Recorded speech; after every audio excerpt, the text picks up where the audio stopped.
तो देखिए, वट सावित्री की पूजा अगर वट वृक्ष हमारे घर के आसपास ना हो तो घर पर हम किस विधि से वट सावित्री की पूजा करेंगे, आज की वीडियो इसी विषय पर है। तो वट सावित्री का व्रत और पूजा सभी सुहागन महिलाएं अपने सुहाग की लंबी आयु और पति के अच्छे स्वास्थ्य की कामना से करती हैं। और इस साल यानी साल 2025 में वट सावित्री का व्रत 26 मई दिन सोमवार को रखा जाएगा।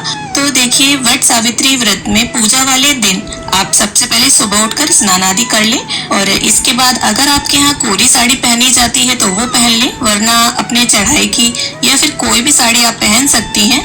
और साड़ी जो है साफ स्वच्छ हो, धुली हो, काला, नीला, सफेद को छोड़कर आप कोई भी रंग पहन सकते हैं।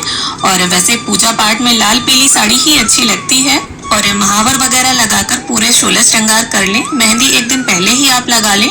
इसके बाद जहाँ पर भी, जिस स्थान पर भी आप पूजा करने वाले हैं, तो उस जगह को गाय के गोबर से, गेरू से या फिर हल्दी से लीप कर पवित्र कर लें, शुद्ध कर लें थोड़ा जगह को।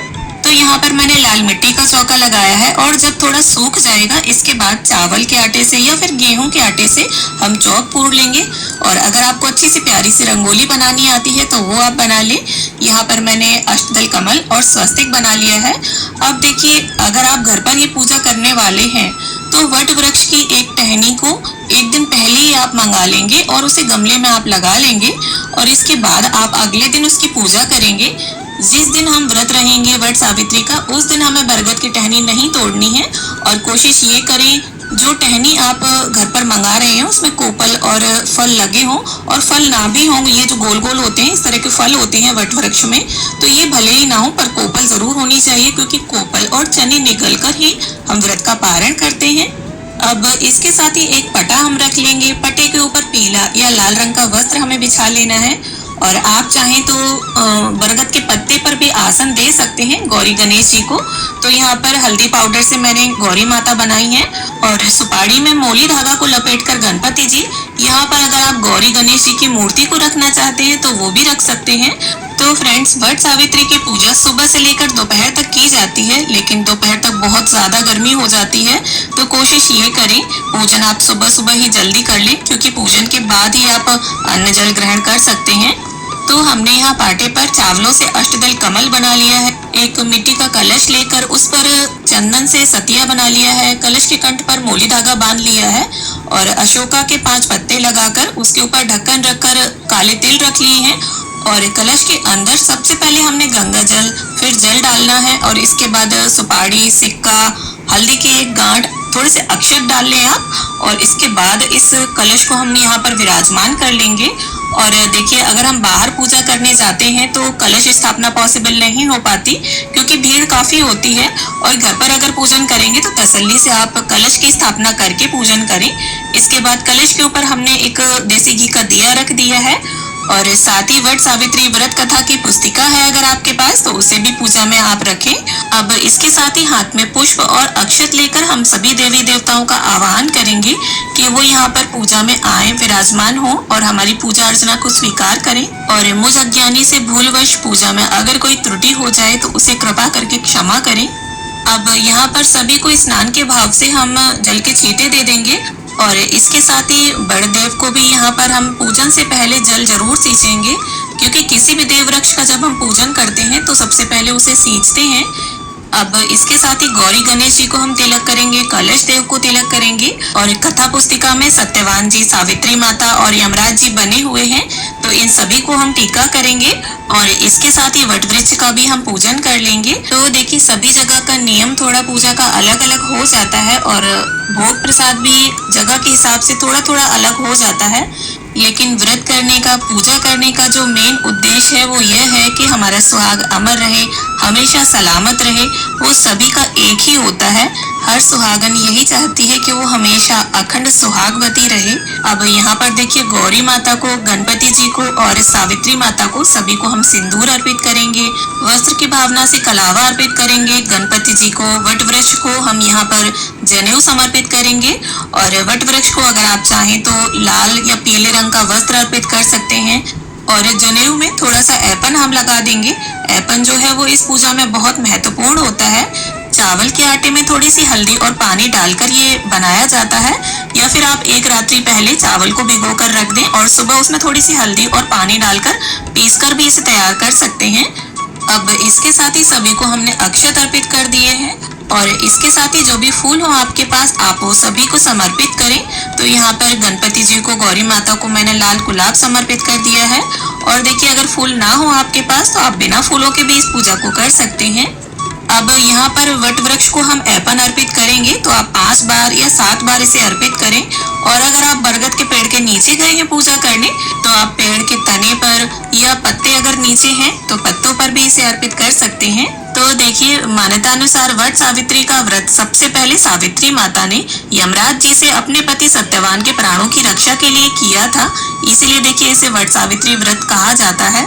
वट सावित्री के व्रत में अंकुरित काले चनों का विशेष महत्व होता है, तो यहाँ पर हम काले चने अर्पित कर देंगे सभी को। और पूजा के बाद 11 चने के दाने, एक बरगद की कोपल पानी के साथ निगलकर ही हम व्रत का पारण करते हैं। अब देखिए बड़मावस पर बांस का भी विशेष महत्व होता है, तो यहाँ पर बांस की टोकरी में हम माता के लिए 16 श्रृंगार का सामान निकाल लेंगे। उसमें देखिए आपको चूड़ी, बिंदी, महावर, मेहंदी, सिंदूर, ये 5 चीजें जरूर रखनी है। और यहाँ पर मैंने कांसे के बिछुए लिए हैं। अगर आप चाहें तो यहाँ पर माता को चांदी के बिछुए भी अर्पित कर सकते हैं। तो देखिए जैसा कि मैंने बताया कि अलग अलग जगहों पर अलग अलग तरह का भोग प्रसाद अर्पित किया जाता है। हमारे यहाँ पूड़ियाँ बनती हैं और बरगदे बनाए जाते हैं। आपने देखा भी होगा बरगद में जो फल लगते हैं वो कुछ इसी प्रकार के दिखते हैं।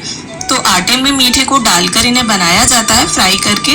और देखिए चूंकि अमावस्या की तिथि होती है तो यहाँ घर पर ही मैंने खीर भी बनाई है, उसका भी भोग मैं अर्पित करूंगी। आप चाहें तो बाजार से मिठाई मंगवाकर भी भोग अर्पित कर सकते हैं।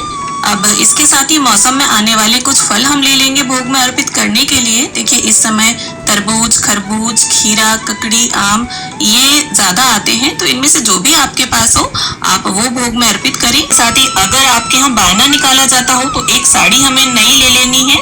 और साथ में यहाँ पर मैंने एक पीला अंगोछा लिया है। आप अंगोछे की जगह पर कोई भी बनियान ले सकते हैं, रुमाल ले सकते हैं। और इसी बायने में देखिए एक जो पूड़ी का जोड़ा है वो हम रखेंगे और कुछ सुहाग का सामान इसके ऊपर रखकर दक्षिणा मिलाकर आप किसी भी पंडित पंडितानी को ये बायना दे सकते हैं।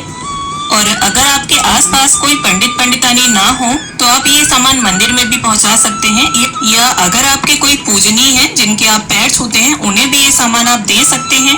और देखिए सुहाग के सामान में जो भी आपको अपने लिए रखना है या दान करना है उसे आप एक्स्ट्रा रखें। अब देखिए इसके बाद हमें लगानी होगी फेरी, लेकिन फेरी देने के लिए यहाँ पर स्थान नहीं है, इसलिए यहाँ पर मैंने एक कलावा ले लिया है और उसको 5 बार घुमाते हुए हम इस प्रकार से वट वृक्ष को अर्पित कर देंगे। अगर जगह है, आपने इस तरह से स्थापित किया है कि आप फेरी दे सकते हैं, तो आप कच्चे सूत से भी इन फेरियों को दे सकते हैं। और 5, 7, 11 या 108 परिक्रमा वट वृक्ष की दी जाती है। इसके साथ ही कॉटन की जो पीली रील होती है उसके साथ हमें 12 धागों का एक डोरा तैयार करना होता है। और इस डोरे को देखिए पूजा के बाद अपने पति के हाथों से पहना जाता है। और अगर आप ये डोरा कच्चे सूत से बना रहे हैं तो उसे हल्दी से पीला कर लें। इसके साथ ही सीधे हाथ में पुष्प और थोड़े से अक्षत लेकर हम वट सावित्री व्रत की कथा को पढ़ लेंगे या सुन लेंगे। और इस प्रकार से कथा संपन्न करने के बाद आप चाहे छोटा सा ही हवन करें, पर हवन जरूर करें। तो इस प्रकार से देखिए अक्षतों का आसन देते हुए हवन पात्र को यहाँ पर हम अग्नि प्रज्वलित करके रख लेंगे। और इसके साथ देखिए जो भी भोग प्रसाद आपने बनाया है उसकी आहुतियां दें और हवन सामग्री की भी 5, 7, 11 जितनी आहुतियां आप देना चाहते हैं उतनी आहुतियां दें। और आहुति के माध्यम से जो भोग प्रसाद है वो सीधे देवी देवताओं तक पहुंचता है, तो यहाँ पर आप हवन जरूर करें। अब इसके बाद धूप दीप से हम गणपति जी की, गौरी माता की, वट वृक्ष की, सावित्री माता की, सत्यवान जी की और यमराज जी की सभी की प्रेम पूर्वक आरती उतार लेंगे। और संपूर्ण पूजा के दौरान आप मन में सावित्री माता का और गौरी माता का ध्यान धरते हुए इस पूजन को करें। तो इस प्रकार से आरती संपन्न करने के बाद हाथ जोड़कर हम सभी से पूजा में रही कमियों के लिए क्षमा याचना कर लेंगे और गौरी माता से और सावित्री माता से ऐसी प्रार्थना कर लेंगे कि वो अपना आशीर्वाद सदैव हमारे सुहाग पर बनाए रखें और हमें अखंड सौभाग्यवती होने का वरदान प्रदान करें। अब इसके बाद सीधे हाथ में थोड़ा सा जल लेकर हम चौकी के आसपास 3 बार जल से फेरते हुए आचमन कर लेंगे। और ये जो डोरा हमने बनाया है पूजा के बाद इसे अपने पति के हाथों से पहन लेंगे। आप चाहे तो देखिए पूरे साल इसे धारण करके रखें, कई लोग पूरे साल इसे पहनते हैं। और गले में ना पहन पाए आप तो आप अपने इसे मंगलसूत्र में भी बांध सकती हैं। अब इसके बाद हमें गौरी माता से, सावित्री माता से सुहाग लेना होता है, क्योंकि बेसिकली ये पूजन सुहाग के लिए ही किया जाता है। तो आपने जो भी ओढ़ रखा है अपना पीलिया या शादी की ओढ़नी, उसमें अपनी सिंदूरदानी में नया सिंदूर भरकर आप गौरी माता को लगाएं और सावित्री माता को लगाएं। और इसके बाद जो लगा हुआ सिंदूर है उसी को थोड़ा थोड़ा लेकर माता का आशीर्वाद मानते हुए इसे अपनी मांग में भर लें। अब इसके बाद देखिए हमें एक पंखा चाहिए होगा। अगर आपको बांस का पंखा मिल जाता है तो आप वो लें, और इससे वट वृक्ष को हवा की जाती है। और इसके बाद वट वृक्ष को हवा करने के बाद सबसे पहले इससे पत्ती को हवा की जाती है।